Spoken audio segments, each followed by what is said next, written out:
ध्यान करिए।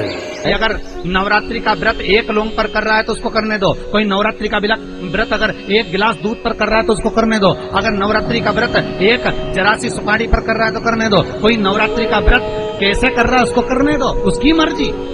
तुम्हारे घर में जैसा व्रत होता है, तुम्हारे घर में जैसा नियम होता है। कितनी महत्वता कलश की महाराज। जिनके घर में ज्यादा रोग हो, बीमारी हो, ज्यादा तकलीफें आ रही हो, कष्ट बढ़ रहा हो, बीमारियां बढ़ रही हो, या भय लग रहा हो, डर लग रहा हो, हृदय चित्त में कहीं ना कहीं आपको भय का भान हो रहा हो, तो एक लोटा पानी एक कलश में जल भर कर रख लीजिए और रात भर उसको रखे रहने दो। नवरात्र चल रहा है, उस कलश को रात भर रखकर सुबह सुबह उस कलश में एक बेलपत्र डालकर उस जल को नीम के पेड़ के नीचे, जहां नवरात्रि में नीम के पेड़ के नीचे सारी विद्याएं, आदि शक्तियां, सारी देवी उस नीम के पेड़ के नीचे विराजमान रहती हैं। उस कलश में एक बेलपत्र डालकर रात भर रखकर उस जल को पूरे घर में घुमाकर उस नीम के पेड़ के नीचे समर्पित कर दीजिए महाराज। घर में भय लगना बंद हो जाएगा, कोई बड़ी बीमारी आपको घेरेगी नहीं और उस बीमारी से, उस रोग से आप मुक्त रहेंगे। उस बीमारी से, उस रोग से आप मुक्त पाएंगे। वो बीमारी आपको घेर कलश का। नवरात्रि में 9 दिन में से कोई एक दिन ऐसा ले लो जिस दिन कन्याओं का भोजन कराओ, साथ में उनको लाल चुनरी ओढ़ाओ या कोई लाल वस्त्र, लाल पूजन की सामग्री उनको दो, सुख मिले। नवरात्रि में देवी जी की जो बाती लगाई जाती है वो लंबी लगाई जाती है। लंबी बाती का प्रमाण अलग होता है। लंबी बाती क्यों लगाई जाती है? भगवान के मंदिर में दीप में, देवियों की पूजन में, लक्ष्मी की वृद्धि के लिए।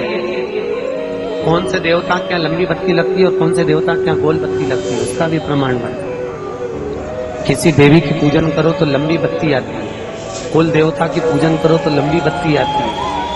किसी मंदिर में किसी देवता को लगाने जाओ तो गोल बत्ती लगती है, उसका भी प्रमाण है। लंबी बत्ती जहां लगाई है, अगर लक्ष्मी के सामने लगाई है तो लक्ष्मी की लंबाई बढ़ती है, लक्ष्मी की वृद्धि बढ़ती है। अगर कुल देवता के नाम की लगाई है तो वंश की वृद्धि होती है। इसलिए हमारे यहाँ अमावस्या पूनम को जो पाटे माटे बढ़ाते हैं उसमें गोल बत्ती नहीं लंबी लगाई जाती है, जिससे हमारा वंश बढ़े। नवरात्रि में देवी जी की जो बाती लगाई जाती है वो लंबी लगाई जाती है, गोल नहीं। क्यों? क्योंकि जिससे माँ हम पर कृपा बना कर रखी, हमारा वंश खूब बढ़े, हमारे यहाँ लक्ष्मी की वृद्धि। स्थिर बाती, गोल बाती लगाई जाती है ब्रह्मा के मंदिर में, इंद्र के मंदिर में, देवता के मंदिर में। तुलसी के सम्मुख में लंबी बाती नहीं लगती, तुलसी के सम्मुख में गोल बाती लगाई जाती है, जिससे स्थिरता का भाव केंद्रित। पीपल के वृक्ष के नीचे कभी लंबी बाती नहीं लगती, बड़ के पेड़ के नीचे कभी लंबी बाती नहीं लगती, आंवले के पेड़ के नीचे कभी गोल बाती नहीं लगती, आंवले के वृक्ष के नीचे लंबी बाती। श्री सभा नमस्तुभ्यम, जय माता दी। आपका वीडियो में स्वागत है। दोस्तों, नवरात्रि के शुभ दिन चल रहे हैं, ऐसे में आप क्या उपाय करें कि माता रानी आपसे प्रसन्न हो, तो यह आपको इस वीडियो में गुरुजी द्वारा बताया गया है। तो आप कृपया कर वीडियो को पूरा सुनें और कमेंट में माता रानी का एक प्यारा सा नाम जरूर लिखें। चलिए चलते हैं उपाय की ओर। दोस्तों, ये एक छोटा सा उपाय है। यदि आपके घर में बीमारियां बहुत बढ़ रही हो, कोई ज्यादा तकलीफ में हो, बहुत रोग घेर रहे हो, बहुत कष्ट हो, तो नवरात्रि के शुभ दिनों पर किसी भी दिन आप यह उपाय कर सकते हैं। आपको करना क्या है? आपको एक लोटा लेना है, कलश जिसमें जल भर लेना है और उसमें एक बेलपत्र डाल लेना है। यह कार्य आपको शाम को करना है। शाम के समय कलश में जल और बेलपत्र डाल लें और अपने घर के मंदिर में उसे रख दें। फिर सुबह उठकर दूसरे दिन उस कलश को उठाकर आपको चले जाना है नीम के पेड़ के पास और नीम के पेड़ के नीचे आपको उस कलश का जल और बेलपत्र समर्पित कर देना है। ऐसा करने से आपके सारे कष्ट, रोग, बीमारियों से आपको मुक्ति मिलेगी। यह कार्य आपको नवरात्रि में ही करना है। हम आशा करते हैं आपको यह छोटा सा उपाय समझ आ गया होगा। यदि उपाय में कोई भी समस्या आए तो आप कमेंट करके पूछ सकते हैं। ऐसी ही वीडियो देखने व सुनने के लिए हमारे साथ बने रहें और चैनल को सब्सक्राइब करना ना भूलें। ये वीडियो पसंद आई हो तो वीडियो को लाइक एवं कमेंट और शेयर करें। धन्यवाद। जितने आस्था चैनल पर कथा सुन रहे हो, जितने फेसबुक और यूट्यूब पर सुन रहे हो, बहुत सावधानी से सुनना। तो जिनकी यहाँ संपदा की कमी होती है, वैभव की कमी होती है, लक्ष्मी की कमी होती है, प्रतिष्ठा की कमी होती है, धन की कमी होती है, उसके लिए बहुत ध्यान से सुनना। ये प्रसंग आया नहीं पहले, आज अगर कुबेरेश्वर बाबा की पावन धरा पर यह प्रसंग निकला है तो उसको ध्यान से सुनिए। ये उन लोगों के लिए है जो 1 रुपये कमाते हैं, सवाया खर्च होता है, घर में जिनकी संपदा जुड़ती नहीं, बीमारियों में पैसा ज़्यादा जाता हो, या कहीं ना कहीं तकलीफें अपनी जिंदगी में आती है, उसके लिए प्रयास करा करो। एक चुटकी हल्दी, कितनी? मात्र एक चुटकी हल्दी। आंवले के वृक्ष के नीचे भगवान हरि हर महादेव, कौन से महादेव हैं? हरि हर महादेव। या नवमी की नवमी करें, अष्टमी की अष्टमी करें, प्रदोष की प्रदोष कर लें। नवरात्र चल रही है, एक बेलपत्री अशोक सुंदरी वाली जगह पर चंदन लगाकर चढ़ाओ तो ये जितने लेटर आ रहे हैं ना कि गठान हो गई थी और ये हो गया था, थायराइड हो गया था, एक बेलपत्री चढ़ाओ तो अशोक सुंदरी वाली जगह पर। अंदाजा लगा कर रखना, इस नवरात्रे से अगले नवरात्रे तक अगर शरीर में गांठ भी हो जाए तो फोन करके बता देना कि गांठ हो गई। अशोक सुंदरी वाली जगह पर एक बेलपत्र चढ़ाया तो जाए, शिव को एक लोटा जल चढ़ाया तो जाए, शंकर का गुणगान किया तो जाए।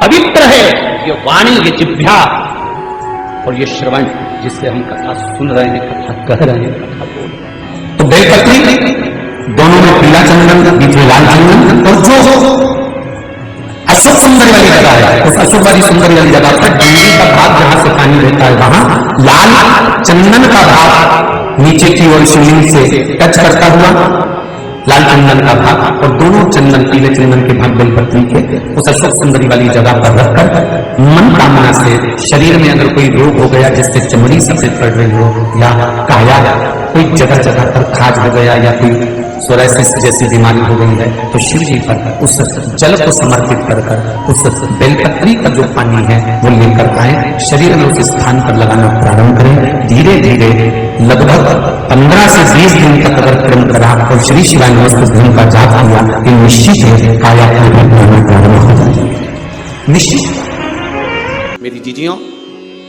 एक बात अपने जीवन में उतार कर रखना, कभी जिंदगी में अगर कभी ऐसा योग लगे, कभी तुम्हारे जीवन में कभी ऐसा लगे, अब तो थोड़ी शरद चालू हो गई, ठंडक चालू हो गई, तो मट्टी के पात्र का जल से शिव का अभिषेक कभी तो नहीं हो सकता, पर बैसाख महीने में, ज्येष्ठा महीने में कभी मौका लगे अपने जीवन में और तुम्हें लगे कि मेरे जीवन में दुख समाप्त ही नहीं हो रहा, मेरे दुख जा ही नहीं रहा, तो 5 बेलपत्र,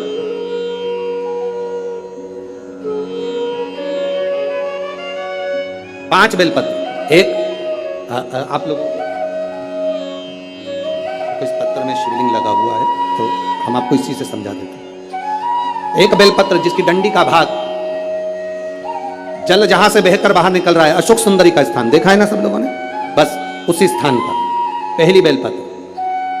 दूसरी बेलपत्र पार्वती जी के स्थान पर अर्थात जो जलाधारी है वहां पर। तीसरी बेलपत्र शंकर भगवान के शिवलिंग के सम्मुख में जहां आप बैठे हो वहां बैठकर डंडी का भाग विपरीत दिशा में रखकर, तीसरा बेलपत्र। चौथा बेलपत्र भगवान शंकर का जल जहां से नीचे गिर रहा है उस ओर सीधी बेलपत्र नीचे की ओर। और 5वीं बेलपत्र शंकर भगवान के अशोक सुंदरी के स्थान को छुआकर नंदी के पास रखकर, जो घड़े में जल है अर्थात मट्टी के पात्र में जो तुम जल लेकर गई हो उस पात्र के जल से शंकर का अभिषेक कर देना, शिव को वो जल समर्पित कर देना। जिंदगी में कैसा भी दुख हो वो कटता ही है, वो दुख रह नहीं सकता। ये विष्णु पुराण कहती है, स्कंद पुराण कहती है महाराज कि भगवान नारायण स्वयं इस जड़ के नीचे अपना विश्राम करते हैं महाराज, इस जड़ के नीचे। प्रयास करा करो, एक चुटकी हल्दी, कितनी? मात्र एक चुटकी हल्दी। आंवले के वृक्ष के नीचे भगवान हरि हर महादेव, कौन से महादेव हैं? हरि हर महादेव के नाम से रखकर उस पर पूर्व मुख कर पूर्व की ओर मुख कर जल समर्पित करना प्रारंभ कर दीजिए। आप अगर प्रयास करेंगे शुक्रवार की शुक्रवार करें। श्री शिवाय नमस्तुभ्यम, सब बोलिए एक बार जमकर, श्री शिवाय नमस्तुभ्यम। प्रैक्टिकल जरूर करना, कहीं सियोर वाला महाराज झूठ तो नहीं बोल रहा। शास्त्रों की बातें हमारे जीवन में हमें सुख प्रदान करे, इसलिए इस भाव का आनंद करते हुए आज की कथा को विराम देते हैं। श्री शिवाय नमस्तुभ्यम, जय माता दी। आपका वीडियो में स्वागत है। दोस्तों, नवरात्रि के शुभ दिन चल रहे हैं, ऐसे में आप क्या उपाय करें कि माता रानी आपसे प्रसन्न हो, तो यह आपको इस वीडियो में गुरुजी द्वारा बताया गया है। तो आप कृपया कर वीडियो को पूरा सुनें और कमेंट में माता रानी का एक प्यारा सा नाम जरूर लिखें। हम आशा करते हैं आपको यह छोटा सा उपाय समझ आ गया होगा।